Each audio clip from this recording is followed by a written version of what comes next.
Samantala, inihain na sa Quezon City Regional Trial Court hapon nitong Martes ang 3 counts of grave threats laban kay Vice President Sara Duterte.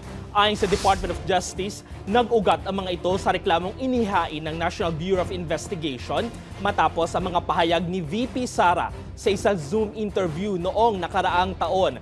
Matatanda ang sinabi ng Vice Presidente na may inutusan siya umanong pumatay kina Pangulong Ferdinand Marcos Jr., First Lady Liza Araneta Marcos at dating House Speaker Martin Romualdez kung siya ay mapapatay. Kalaunan sinabi ni VP Sara na inilabas sa konteksto ang kanyang mga pahayag.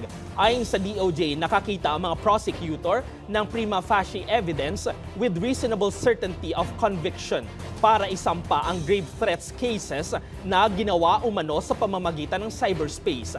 Nasa 120,000 pesos ang inirekomendang piyansa sa bawat count. Samantala, ibinasura ng DOJ ang hiwalay na inciting to sedition complaint dahil kulang umano ang ebidensya para matugunan ang kailangang antas ng patunay para maisampa ito sa korte. Ayon sa DOJ, hiwalay ang criminal proceedings sa Quezon City RTC sa impeachment proceedings sa Senado at maaaring magpatuloy ang dalawa ng sabay.